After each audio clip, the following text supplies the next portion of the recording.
Esto pasó en Santos Pecadores. O de qué se trata el tema de la OTAN y por qué España está en la OTAN. ¿Y por qué le dicen OTAN y no OTAN? No, OTAN. También. Bueno, por ahí ese es lo menos importante. Sí, yo, ¿sabés qué? Hablaba con un amigo y le decía... Por ahí sí. Cuando fuimos a Bruselas hace un par de años le decía, che, cuando salís te tomás el bondi del aeropuerto de Bruselas al centro, Sí, pasás por un edificio mega gigante con mega seguridad y le preguntaba el otro día, che, ¿qué era ese edificio? Me dice, es la OTAN. Me dice, es la sede central de la OTAN que está en Bruselas.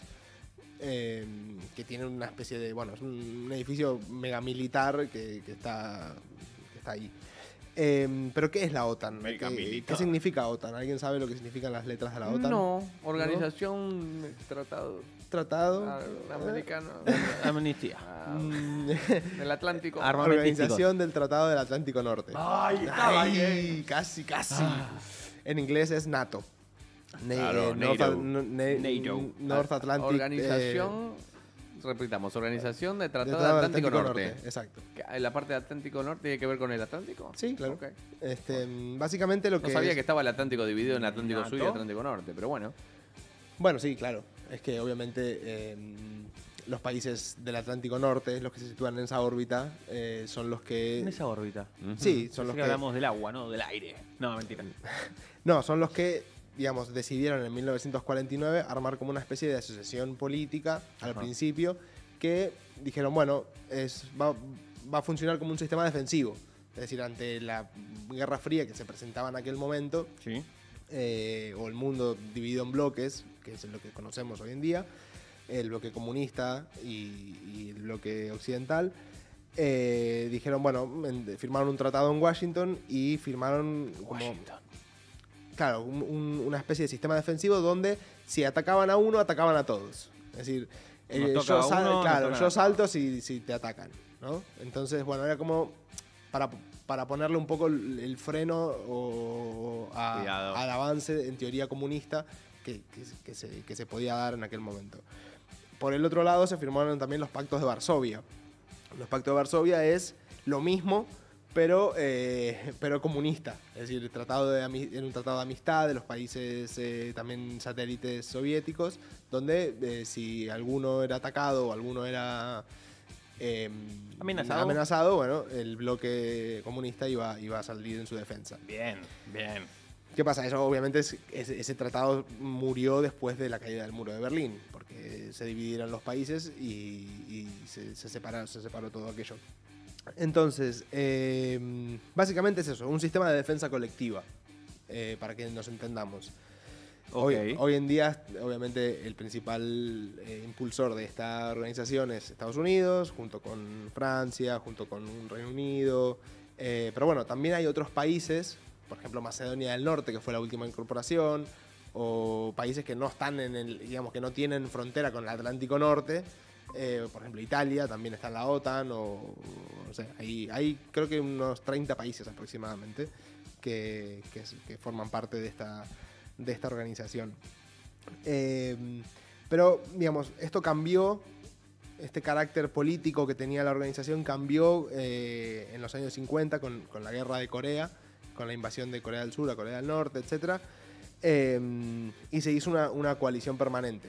Corea, obviamente, recordemos cómo Corea del Norte queda del lado comunista, Corea del Sur queda del lado capitalista, y es algo parecido a lo que posiblemente pueda llegar a suceder en Ucrania. No me quiero anticipar, pero posiblemente Ucrania se termine partiendo a la mitad. Papo, Orangel. Orangel, sí, tal cual. En un sector más prorruso y en un sector más prooccidental. Eso es una posible solución al conflicto que tenemos hoy en día adelante. Y esto tiene que ver con que la OTAN quiere que Ucrania ingrese a la organización, básicamente porque tiene frontera muy cerca de Rusia, tiene frontera con Rusia, y a la OTAN le interesa ir expandiendo sus fronteras defensivas. Mientras más cerca de Rusia estén, digamos, más lejos, menos posibilidades tiene de atacar Rusia, el bloque occidental, Estados Unidos. Por ejemplo, decían que una de las cosas que decía Putin el otro día es que si ponen un misil en Kiev, un escudo de misiles en Kiev, son capaces de atacar Moscú en menos de 5 minutos. Y nosotros no tenemos la capacidad para responder a ese tiempo. Es decir, si apretan un botón y sale un misil desde Ucrania, en 5 minutos caería en Moscú. En menos de 5 minutos los escudos defensivos de Rusia no son capaces de defender el misil que podría atacar. Ok.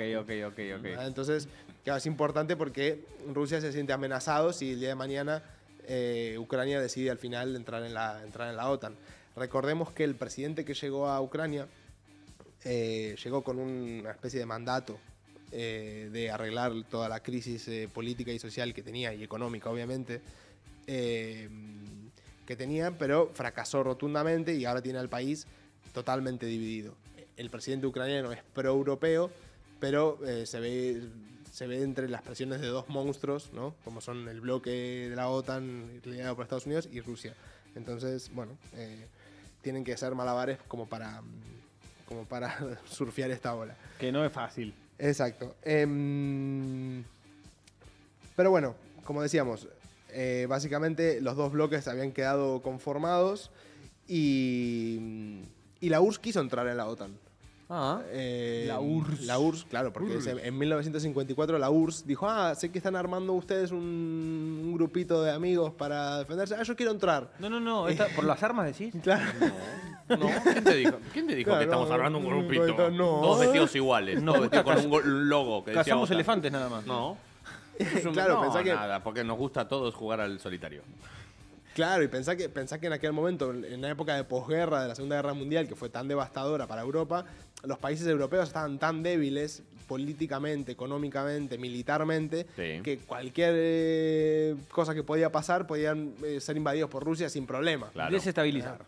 Claro, pensá que Rusia llegó a Berlín caminando prácticamente. Tranquilo. Entonces, bueno, claro, por eso todo este bloque, ¿no? Y la URSS quiso entrar en 1954, pidió el ingreso a la OTAN y le dijeron, papita paloro, no. Directamente vos porque sí. Porque La sí. respuesta es porque sí. Claro, no, vos no. No hay por qué. Vos no queremos que vos entres. No hay por qué. Obviamente eso Rusia lo toma como una humillación porque no la dejan participar del... Y Rusia empieza con una especie de política de vetos en las Naciones Unidas a todo lo que proponía Estados Unidos. Recordemos que, y ya hablaremos algún día de las Naciones Unidas, está conformada por el Consejo de Seguridad. Claro. Está conformada por 15 miembros el Consejo de Seguridad. ¿Eran 16? No, 15. No. ¿Eran 8 fijos y 8 que se cambiaban? No, son 10 que cambian y el Consejo de Seguridad Permanente son 5. Que obviamente... Por favor, te pido, no le discutas. No, No le estoy preguntando, le estaba No, preguntando. Los miembros del la- Consejo la de Seguridad estuviste chumbando. son China. Te o vi sea, la actitud entre los Alemania. ojos. no, ¿No están los fijos? no. Retírate, No. H. A ver, retírate. No, por favor. el Consejo de Seguridad está formado por los países que ganaron la Guerra Mundial. Estados Unidos, Francia, Reino Unido y China. Pero más Rusia. Ok. Esos 5 países. Esos Muy 5 bien. países son los que tienen derecho a veto. Obviamente hay debates a nivel internacional sobre si Alemania hoy en día, que es una potencia mundial, debería conformar o formar parte del Consejo de Seguridad. Incluso también Japón está entre los candidatos a entrar a ese Consejo de Seguridad. Lo que pasa es que, bueno, como los miembros del Consejo de Seguridad tienen capacidad de veto, de vetar cualquier tipo de proyecto, bueno, no se acaban de poner de acuerdo y si veta uno, pues el proyecto no se hace.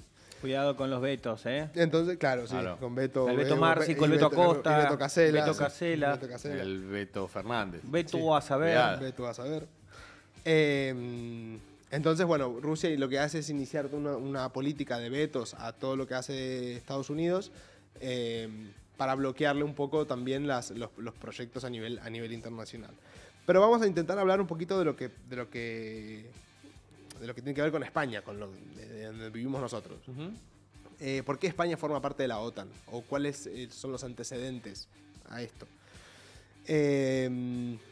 Recordemos, España viene de una guerra civil muy importante, con el triunfo del bando franquista. Franco toma el poder y Franco, como militar, es un militar anticomunista. Por ende, podríamos situarlo en la órbita de Estados Unidos. En el caso de, por ejemplo, en el caso de Argentina, ingresa en las Naciones Unidas en el año 1948. España ingresa recién en las Naciones Unidas en el 55, mucho más tarde. ¿Por qué? Porque obviamente acababa de salir de la guerra, viene la Segunda Guerra Mundial y entre el 45 y el 55 España vive en un proceso de autarquía total. Es decir, vivo solo. Autarquía. Sí, es decir, vivo con lo que me produzco yo, no comercio con nadie, no hago nada, no tengo relaciones internacionales. Pero claro, a Estados Unidos le interesa que España empiece a entrar en las relaciones internacionales. ¿Por qué? Porque España está situado en un punto muy clave a nivel territorial y geopolítico. Claro. Es decir, el paso del mar Mediterráneo al Atlántico pasa por territorio español. Recordemos que fue el punto donde salían los barcos cuando descubrieron América. Para el Bueno. vaciamiento de América era todo por España. Sí, claro. Pero esos ya son 500 años más para atrás. Estoy hablando geográficamente, ¿no? Geográficamente, no, eso está claro. Entonces, claro, Estados Unidos intenta hacer que España, que todavía en los años 50 el ejército español todavía utilizaba armas alemanas y italianas que habían heredado de la guerra civil. O sea, Cosas que se encontraron ahí en el... Claro. Llévala, lleva. Imagínate lo viejo que estaba quedando todo el sistema español. Estados Unidos lo que le dice es, bueno, vení, hacete amigo, yo te voy a dar mucho dinero, te voy a reformar todo tu ejército a nivel armas, militares, etcétera, etcétera, a cambio de bases militares y de presencia militar de la OTAN, ¿no? En España. Entonces se firman en 1953, se firman los Pactos de Madrid, que se llamaron, donde España, a cambio de, como decíamos, de reformar su flota militar, etcétera, y de 1.500 millones de dólares en préstamos, permite la entrada de Estados Unidos y la OTAN en territorio español con 4 bases militares. España se bajó los lienzos, básicamente, dice Matías Banchero. España se bajó los lienzos. Bueno, lo que pasa es que en aquel momento... Lienzos, para los que no Sí. saben, son pantalones. Pantalones o calzoncillos. O calzoncillos también. Los lienzos, ¿no? Puede ser Sí, tela, sí. todo lo que sea tela. Eh, En este caso tela puso otro. Sí. Por favor. Osa, una tela. Entonces, sí, bueno, lo que pasa es que España, hay que entender que en el momento en el que estaba, necesitaba empezar a tener aliados y empezaba a abrirse. Recordemos que España, muchos países europeos quieren vetar la entrada de España a las Naciones Unidas porque España era una dictadura militar. Que digamos, es la única dictadura militar. ¿Por qué la única dictadura militar que había tenido relaciones directas con Mussolini, con Hitler, sobrevive en un mundo posguerra mundial? Bueno, porque obviamente se sabe nutrir de las relaciones que tienen con Estados Unidos, que apoya, mientras Estados Unidos vea que el sistema español o que el franquismo apoyaba la presencia de militares estadounidenses en este territorio, Estados Unidos no le iba a molestar nunca que haya una dictadura, le daba igual. Entonces, es una dictadura que sobrevive 40 años, pese a las presiones internacionales, pese al contexto de democracia que se estaba empezando a vivir en Europa y a la Comunidad Europea que empiezan a hacer en los años 50. Entonces, España permite 4 bases militares. La base de Zaragoza, hay una base militar estadounidense. Mirá vos. En Torrejón de Ardós, que es en Madrid. En Morón, y en Rota. ¿En Morón ahí cerca de Palomar? Ahí es el que... No, señor. En otro lugar. Exacto. ¿Qué más? La de Rota es la base militar más grande, me parece. Qué irónico se llame derrota. Sí. La base derrota. Pero Sí, Rota sé. es el Rota lugar. es el lugar. Rota es el claro. lugar, sí. La base derrota. Exactamente. Es la más importante. Exactamente. La derrota es más importante. Es un... La base en Rota. Exacto. Bien. Y vienen obviamente militares estadounidenses, como decíamos, a cambio de plata y todo. Pero ¿qué pasa? Llega la democracia Cuidado. y una de las promesas del Partido Socialista al ganar las elecciones es sacar a España de la OTAN. Si buscamos las publicidades que hay en aquel momento de la campaña electoral del Partido Socialista, es OTAN no. Cuidado. Bueno, y con esta promesa el Partido Socialista llega al gobierno. España entra definitivamente en la OTAN en el año 82, en mayo del 82, y en octubre del 82 Felipe González gana las elecciones diciendo OTAN no. Pero esto va a ir variando con el tiempo. porque las presiones americanas sobre el gobierno español eran tan grandes que Felipe González dice, bueno, tampoco estamos tan mal en la OTAN, chicos. En realidad necesitamos la plata. Y sí que Felipe González exige... Panquequeó, digamos. Panquequeó. Lo corrieron un poquito. Exacto. Sí que Felipe González lo que hace es exigir dos cosas básicamente, que eran la no entrada de armas nucleares al territorio español y la reducción de bases militares. Esto nunca se dio. Lo de las armas Excelente el remate. Esto nunca se dio. De hecho, armas, todo lo contrario. Todo lo contrario. No, lo de las armas nucleares nunca lo vamos a ver. Lo de las bases militares no ha sucedido. ¿Pero qué? ¿Aumentaron? No, siguen siendo 4. Bueno, siguen tampoco siendo aumentó. cuatro. Bueno, pero tampoco busquémosle la vuelta Bueno. también. Acá nos dicen, igual que Corea del Sur, que tuvo larga dictadura en el siglo XX, cuando sirven los dictadores son buenos, para charlar un día. Bueno, claro, dependiendo para qué país, sí, obviamente. Claro. A Estados Unidos le convenía que si España apoyaba entrar en la OTAN y permitir la entrada de militares en su territorio, a Estados Unidos le daba igual si tienes una democracia o una dictadura. Acá las cosas como son. Entonces, bueno, España lo que hace es suspender la membresía de lo que hace el Partido Socialista, es suspender su membresía dentro de la OTAN hasta 1986, que es donde se celebra el referéndum. Sí. Curiosamente, habíamos dicho que Felipe González llega al poder gracias a, bueno, no gracias, pero con una campaña electoral diciendo OTAN no, pero en el referéndum de 1986 apoya permanecer en la OTAN. O sea, en 4 años, básicamente lo que hizo fue panquequear y... De no al sí. Exacto, de no al sí. Entonces el que toma la bandera del... Uy, mala mía. No pasa Tap, nada. tarap, tarap, tap, tap, tap, tap, panquequear. El que toma la bandera de OTAN no fue el Partido Comunista, y el Partido Popular, la derecha más conservadora,